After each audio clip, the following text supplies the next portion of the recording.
So after an incredibly nail-biting race here in Mexico City, Marc and I are going to try and unpick some of the drama that unfolded at the Autodromo Hermanos Rodriguez. I mean, Marc, I suppose we should start with Renault as we are outside their garage. A bit of a disappointing one, surprisingly so. Yeah, it was a real surprise, wasn't it? It's one to forget, definitely for those guys. And one of the big issues, I spoke to the team afterwards, they lost complete radio communication between the pits and the cars with both drivers. And that in Formula E is probably even more of an issue than other formulas because they're having to constantly read out their energy targets back to the team to manage the sort of strategy. And in the end, they could have gone a lap longer before making their pit stop than they actually needed to, but they just didn't know. That is a disaster. So they have no idea why that happened? No, that's something they're still looking into, so yeah, that's one to sort of keep an eye on, but I don't know what the answer is at the moment. And did you see the little incident, well, it wasn't that little, between Nico Prost and Nick Heidfeld? Yeah, frustrated drivers. There's a lot of frustrated drivers up and down this pit lane today, aren't there? Because it was such close racing that contact, I think, was inevitable. But yeah, that was a real shame, and for those guys down there, that was just definitely one to forget. But one definitely going down in, I think, Formula E history is, well, it started off very well for Daniel Abt. He'd set pole position. It was celebrations in the garage. But then, of course, the news came that he did actually, in fact, have tyre pressure that was under the limit. So he was put back at the back of the grid, so he was very disappointed, and the same for Lucas, also starting from the back of the grid, but then it all unfolded. Well, I spoke to Daniel Abt afterwards, and given where they both started, they'd definitely take the result today. Daniel Abt had this issue with tyre pressures. It's an advantage to start here on the lowest tyre pressures you can, and that's all they were trying to do, and it was the tiny margins that unfortunately caught them out. I mean, it was such a tiny margin. Would it have given him any extra speed? It's one of these things. Engineers are always looking for everything they can get, aren't they? But we must say, on the other side of the garage, Lucas di Grassi, an inspired drive today. They threw the dice when things went wrong early on after the collision, and everything unfolded. The safety cars unfolded to sort of help him out.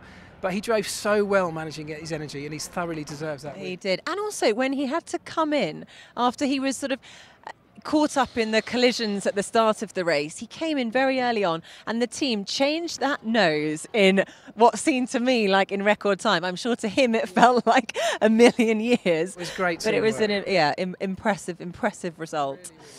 Now we're outside Virgin. Now, I thought this was a good day for them, and I spoke to Alex Tye, team principal of the Virgin team, afterwards, and he's upbeat, he's positive. Obviously a podium for Sam Bird, which is great. But the biggest thing for them is that they had pace in the car, and that's what they've been really trying to unlock. Lopez was so unlucky, wasn't he? He was leading that race, he was pushing so hard. They said the team were pushing him as well, and in the end it led to that sort of driver error where he spun, and I think everybody's hearts just kind of sunk a bit. It was such a shame. But it wasn't just Pachito that turn one caught out, because he spun because I think he was trying to make a pass and went onto the dirty side of the track, and then Sebastian Buemi did exactly the same almost split seconds after, and they did this sort of tandem spin-off, almost like beautifully choreographed. It was. Yeah. You couldn't have asked them to do that if they tried. Now we're at the Faraday Future Dragon Racing Garage. This was a really interesting one, I thought, because a bit like di Grassi, Jerome D'Ambrosio had that early incident, and the team said this was an inspired call actually by Jay Penske himself to bring the car in at that point. It's a really unlikely point to stop so early in the race, but he called it, the team went for it, and he so nearly managed to get it to the end, in a competitive situation. It was so frustrating for every driver behind him because he was having to manage energy so much towards the end that he was holding up this huge train of cars. But it so nearly paid off, and I think the team again are quite happy that they've got some pace in the car. On the other side of the garage, Duval had an ancillary battery failure. So that's the battery that, not the big battery in the car, but the one that runs things like the coolant pumps and all the little ancillaries around the car, and that just shut down, and they don't really know why. That's such a shame. I've just got to also say, on this side, almost comically, the D'Ambrosio situation, they have never done a 45-lap stint before because it's just never come up in Formula E before. Their software, for their predictive software for the strategy system, only works up to 44 laps, and they only found that out today. That That's a bit of not very insightful. It's as simple as... How did they only realise that today? Well, it's as simple as, it's a sort of spreadsheet type thing, and they've never looked, they've never scrolled down, because they never ever imagined they would need to do a 45-lap stint. So that's something that obviously change for next time, but I thought that was quite interesting. No, it's very interesting. Oh well, it was such a good performance though from Jerome, and it almost looked like it could have been a 2-1 finish as it was last year. But we're outside the Mahindra Racing Garage. I mean, we did touch upon poor old Nick Heidfeld getting caught up in that crash with Nico Prost. What do you think really went on there? Yeah, it was frustrating. Again, they had quite good pace in the car, which was a real positive for the team. And the two drivers in that team were pushing each other so hard, they actually nearly collided with each other quite late on in the race, didn't they? And I think it was just desperate times towards the end for all of those drivers, and a real shame to end up how they did. But I think, again, talking to the team, the biggest positive for them is that they really think they're turning a corner. They really think they're pushing towards some good results. And it's kind of only a matter of time. However, they did kind of say that in Buenos Aires as well, and had a similar sort of... that is true. Do you think maybe their luck is running out? I mean, obviously Felix had that podium very early on in the season. Yeah. How do you think he did today? I thought he did great. His energy management was really good, and he was so close, actually, to going an extra lap. Yeah. He'd saved so much energy. He didn't quite manage it, but that would have, perhaps would have made a difference, because it would have separated the cars on the track, and maybe it would have all been different. They've definitely conquered the energy management, haven't they, Mahindra this year? Now we're outside Venturi. Oh, I mean, both Stefan Sarazan and Mauro Engel got off to a bad start because, of course, they had this 10-place grid penalty because they had to change their gearbox. Now, Mauro did a fantastic qualifying. He could have been right, towards the front of the grid, but obviously starting mid to bottom, not a good way to start. No, it was always going to be a difficult weekend. That gearbox change that was on both cars was actually a sort of symptom from earlier in the season, where they've had this problem with efficiency in the car, and they've had to sort of run the systems, like the motor, not at its optimum performance level, and part of that was due to the gearbox. So they opted to change it on sort of reliability grounds and take the penalty. The positive is that the change has made a difference, and they're now able to run the car at its kind of maximum level. Do you think it was right to change the gearbox on both cars at the same time, or was it a definite something needs to be done, or was it maybe it's the gearbox? No, question? it was a situation where they were having to run their cars so far below their optimum level that it was just frustrating and difficult. They had to make the change, and as I say, it's made all the right differences. So moving forward, they should be looking stronger. Now we're outside the MS Amlin Andretti garage. They're working away to pack their cars up pretty soon. Robin Frains and Antolix Phoenix da Costa. I think, was it Robin Frains? His car came back in pieces? They had a mechanical failure on Da Costa's car. Oh, was it Da Costa? Yeah, it was. They didn't quite know what it was when I spoke to them. They think it's something related to the gearbox. The biggest issue for both of those guys today was a really simple operational error, which is a real shame. They got the minimum pit stop time wrong. And the story behind that, I think, is that the minimum pit stop time at the start of this week was declared at 57 seconds. At some point throughout the week, the race director or the race organisers changed that to 60 seconds. There was a communication put out to everybody, but somewhere in that process, there was a miscommunication between the team itself, or the people that are calling the pit stops, the people that are monitoring the pit stops, and in the end, they both didn't make the minimum time, so got a penalty for it. It's such a shame, because we've had that situation before when the pit stop time is changed. I think it was Renault last season that could have cost Wemmy at the championship. It didn't in the end.